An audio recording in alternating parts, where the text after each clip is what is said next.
Finding affordable accommodation here in the UK can be challenging, especially if you're a new immigrant or you're a student or you're someone on a budget. With the rising rent prices and increasing demand, knowing where to look and how to secure the best deal when it comes to renting here in the UK is actually essential. So with that said, in this video, I would actually provide you with practical tips and resources that would empower you to find cheap accommodation here in the UK without compromising on quality and safety. The first practical tip I would give you when it comes to looking for affordable accommodation here in the UK is to empower yourself by using reliable websites and apps to search for affordable accommodation. You see, these platforms allows you to filter prices, location, and the property type you're looking for, putting you in control of your property search and helping you find the kind of property you're looking for that is within your budget. Now, let me share some of the websites or apps you can use to find affordable rental property here in the UK. The first one is Rightmove. Rightmove is actually one of the UK's biggest property platforms with plenty of rental listings around different regions here in the UK. Now, the last property we rented in the UK before we bought ours, we got the property from Rightmove, like we found property from Rightmove. Although we rented it from a corporate landlord, like a company landlord, we actually found the property on Rightmove. Then Rightmove referred us to their website, and then we proceeded to book a viewing on that website, and the rest was history, and we got the house. So Rightmove is actually a good website when it comes to looking for properties here in the UK. Zoopla is another popular property website here in the UK that provides extensive information on rentals, including price history and area trends. There is also Spare Room, which is a website that is ideal for renting a room in a house or renting a room in a flat or looking for shared accommodation with others. It is a great option to reduce your rent by splitting the cost of renting a house in the UK with others and even splitting the bills like your utility bills with others. This is a good way to reduce your cost of renting or your cost of living here in the UK. Moving on, we also have Gumtree. So with Gumtree, right, you can find private landlords listing affordable accommodations there, but you have to be cautious and always verify how authentic the listing is. We also have Open Rent. Now, Open Rent is a site that offers property directly from landlords, often with no agency fees. So this, my first practical tip, is just to tell you that when you're looking for a house here in the UK to rent and you're on a budget, you should try to check different platforms, like different websites, to see where you can get property that suits your budget. Because if your budget is really low, you might not be able to rent a whole house by yourself. You might need to go for shared accommodation and maybe an accommodation that is bills inclusive, and you tend to find those kind of accommodation on Share Room. And if you want to rent a whole house, like let's say your budget can permit you to rent a whole house without bills inclusive, you will tend to find those kind of properties on Zoopla or Rightmove. So yeah, that's something you should put in mind. And one thing you should put in mind is that when it comes to Open Rent, it's always individual landlords you would get on Open Rent, and there might be a bit of bias, especially if you don't have like a credit history, so that they can verify how good you are with paying your bills and things like that. You might find it difficult to get a property on sites like Gumtree and Open Rent because they are individual landlords and they tend to be like buyers. That's what I've noticed. So that's why personally, when I used to rent, I would usually go for corporate landlords, and I tend to find corporate landlords on Zoopla and on Rightmove because their process to renting a house is usually straightforward and tends to be bias free. It's always on a first come, first serve basis, and because you already have a structure in place where foreigners who just moved to the UK and do not have a credit score can actually rent a house from them, and they have a way of signing you up to some platforms to help you use your rent to build your credit score, or they'll collect a larger deposit from you. Like, they already have structures in place where it makes it easier for foreign nationals who do not have a credit history rent a house with them. But for private landlords, like individual landlords, they don't have that structure. So that's why there's a bit of bias where they want to go for someone with maybe a good credit history or a good credit score, because they believe that that person would pay their rent and will not owe their rent. I know corporate landlords, they can easily get you if you don't pay their rent, but individual landlords cannot. So just put that in mind. Now, moving on, my second practical tip would be that you should consider house or flat shares if you're looking for a more affordable accommodation option, or if you're looking for cheap accommodation here in the UK. You see, sharing accommodation with others is not just a cost-effective solution, it also fosters a sense of community and support, making your living experience more enriching, especially if you just move to the UK. You know, you would have flatmates you can easily maybe talk to, or there's just someone around, not making you feel lonely when you just move to the UK if you're new.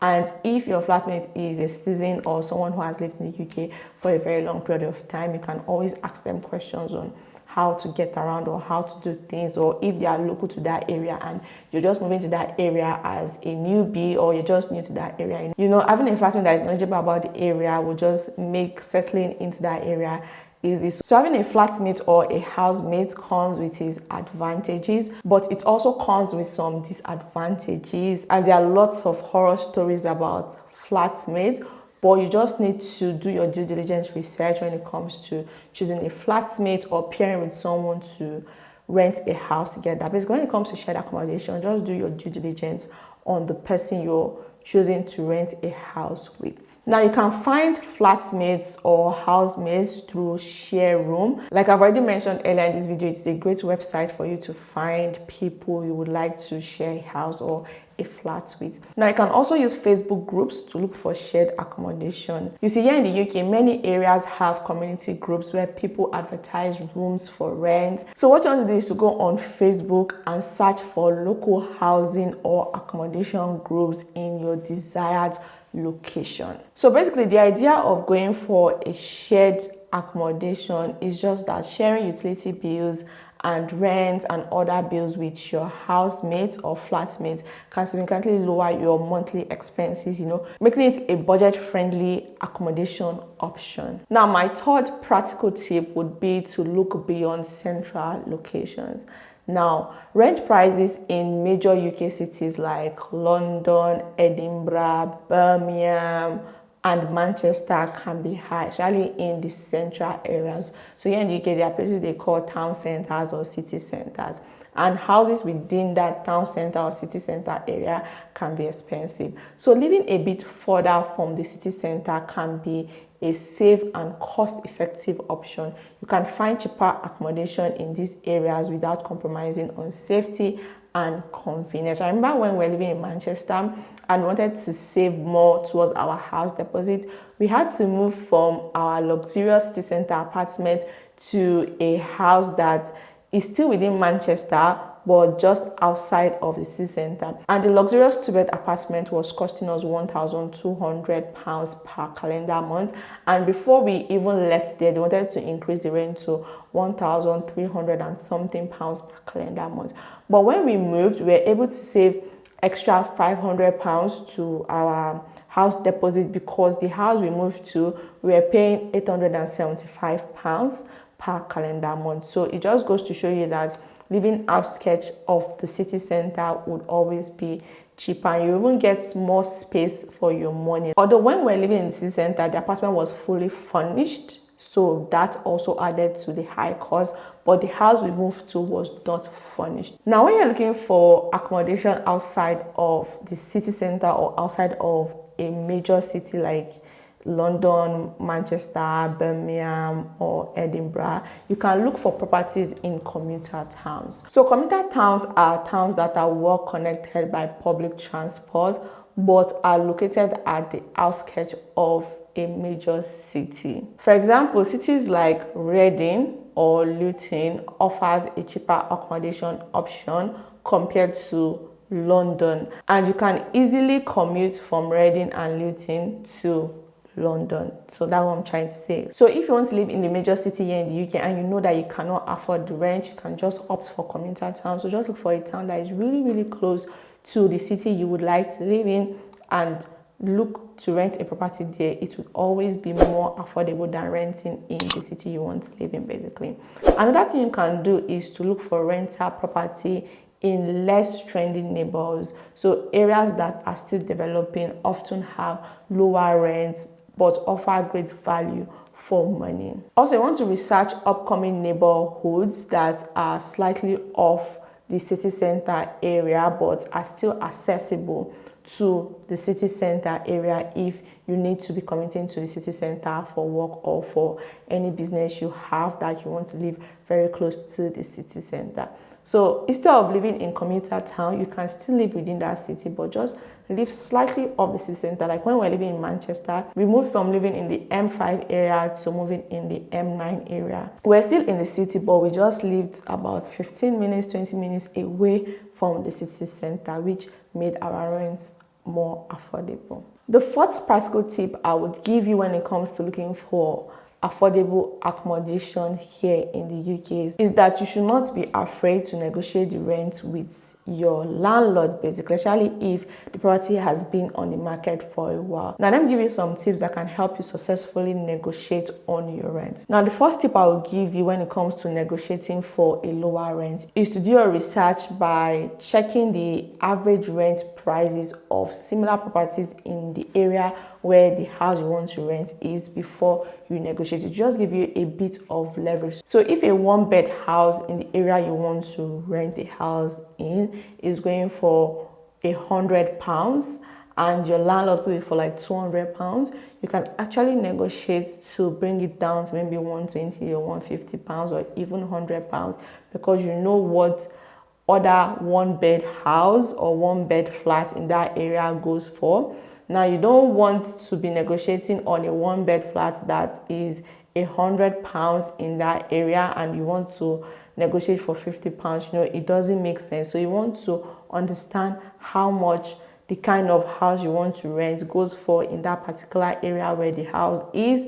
And if the rent your landlord is saying you should pay is higher, you can negotiate it to be lower or to match the market price of that area for rent, basically. Another tip I will give you is to offer longer tenancy. You see, landlords here in the UK prefer stable long-term tenants. They might consider reducing the rent if you are willing to commit to a longer lease. So for example, if you want to rent for 6 months, they might not want to reduce the rent for you, but if you say you rent for maybe a year or a year plus, they might reduce the rent for you. So you just want to look at your circumstances and how long you want to stay in the house for and use that as a bargaining chip. Now, the last but not the least tip I would give when it comes to negotiating on your rent is to offer to pay upfront. Some landlords may offer you a discount if you pay a few months rent in advance. So for example, if you say, okay, I'll pay 3 months rent in advance or 2 months rent in advance, they might want to consider giving you a discount. And that you can reduce the amount of rent you're paying for that house or that flat, which would make it more affordable to you. Now, if you have watched it to this point, it can only mean one thing. It means you find this video valuable. So please like this video so that it can be recommended to other people so that they can benefit from the information in this video. Likewise, you can also share this video with someone who you think will find this video beneficial. Moving on, my fifth practical tip is for students. So if you're not a student, just skip this point, basically. So sometimes university managed accommodation is a more affordable and convenient option for students. You see, most UK universities offer a range of housing options from on-campus halls to private managed student residence. So if you're an undergraduate student or a postgraduate student or a mature student, it is worth checking with your university because some universities here in the UK often have partnerships with landlords that can lead to lower rental cost. Now let me just chip this in. There are actually some university accommodation that are more expensive than if you went with an individual landlord outside your university, or you went for a corporate landlord outside your university. But at times you need to do your calculation, because living on campus or living close to campus can actually save you money in the long run, especially when you consider transportation. So if your house is far but the rent is cheap, you also need to consider how much you'll be paying on transportation, or how long it takes you to get to school, and the stress and all of that, before you can actually make an informed decision to say, okay, living on campus will be more expensive or living off campus will be cheaper and things like that. So you need to consider all those factors to be sure that your overall expense would actually be affordable when it comes to living on campus or living off campus. I hope you guys get what I'm trying to say sharp. Now, my sixth tip would be to use housing associations and local councils. If you are on a low income, you might qualify for social housing or affordable rent schemes through housing associations and local councils here in the UK. You see, these organizations offer housing at a reduced rate to those in need. But one thing you should keep in mind is that the waiting time can be long. Like, be prepared for a long waiting list, especially if you're in large cities like London or Manchester or Birmingham. But it is worth applying for it if you qualify for affordable housing here in the UK. Now, most foreign nationals living here in the UK on a visa might not qualify for affordable housing through councils or building societies, but it is worth checking it out if you're looking for affordable housing here in the UK. Now, my tip number 7 is to watch out for hidden costs. Now, when you're searching for cheap accommodation, be mindful of hidden costs that can increase your total monthly expenses. For instance, you need to be mindful of your bills. Always check whether the utility bills, such as your gas, electric, and internet, are included in the rent. If they are not included, then you need to budget for this separately and add it to your rent and see how much your rent would be, if it's really affordable to you or it's not going to be affordable to you.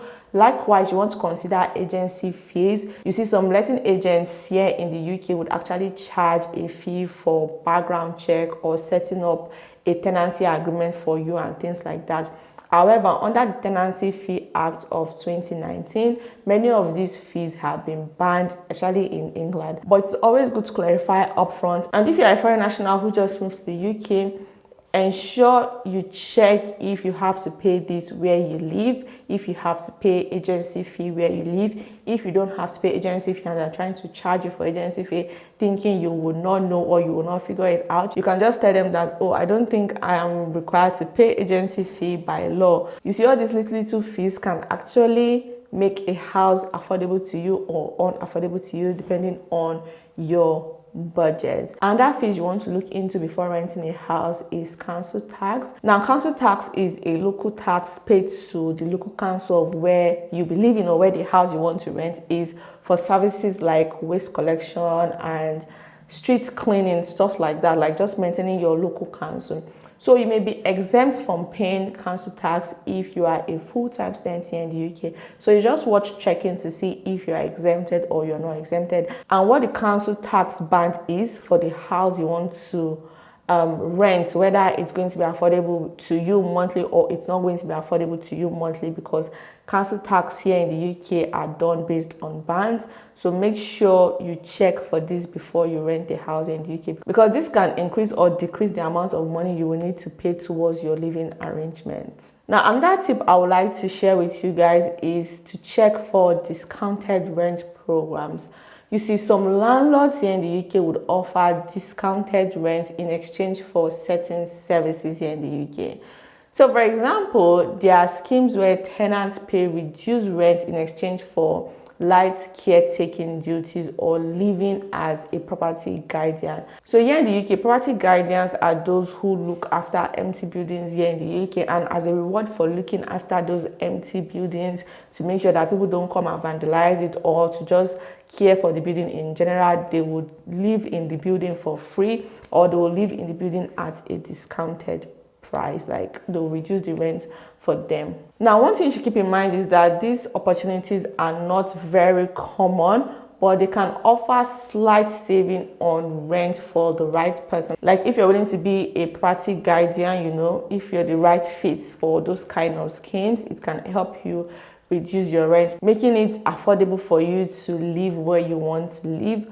But you have to really check for these schemes because they're not like common. Tip number 9 is to consider renting from private landlords, because letting agents can sometimes add additional cost or require higher deposits when it comes to renting a house here in the UK. So renting directly from private landlords might save you money, as many of them are very happy to rent their house to you and not collect agency fee and stuff like that. And some landlords prefer long-term tenants, and because of that, they would offer more flexible arrangements to you if you say you will live in their house for a very long time.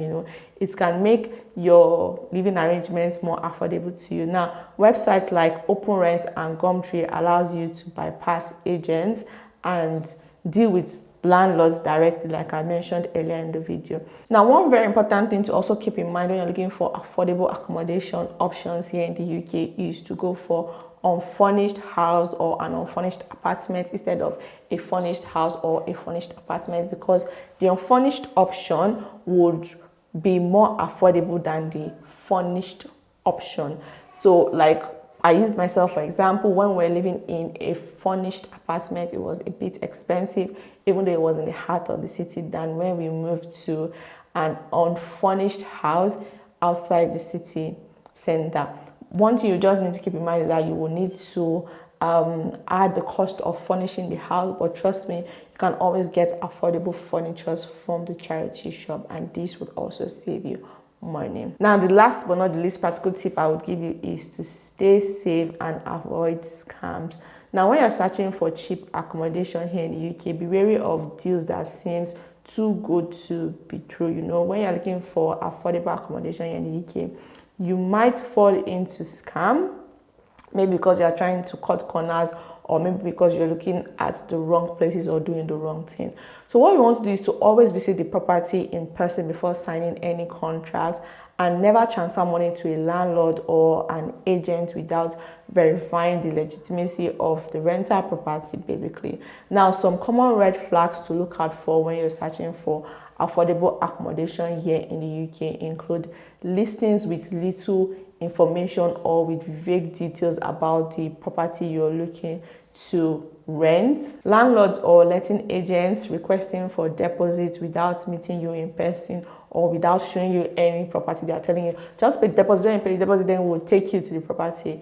Be wary of things like that. Also, pressure by landlords or letting agents to quickly pay to secure the property. Like they'll tell you, oh, you need to pay maybe so and so amount of money so that we'll secure the property for you, so that you come and view it and stuff like that. Be wary of things like that. Trust your instincts and move on to another listing if something feels off about a property you're looking to rent. A deal that is too good to be true when it comes to renting a house in the UK is probably too good to be true. Now, let's wrap this video up. In conclusion, finding cheap accommodation here in the UK can take time, but securing a good deal is possible with patience and the right approach. Now, when it comes to finding affordable accommodation here in the UK, ensure you utilize online platforms like legit online platforms. I've mentioned some of them in this video.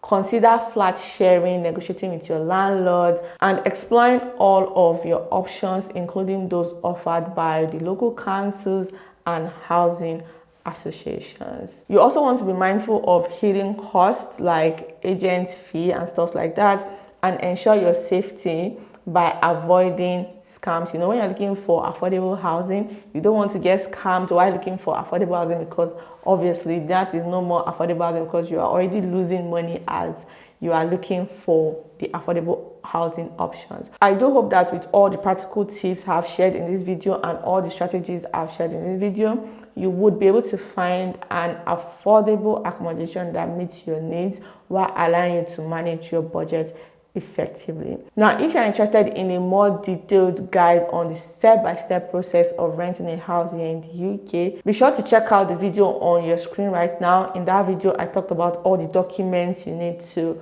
rent a house here in the UK, all the process you would have to go through to rent a house here in the UK.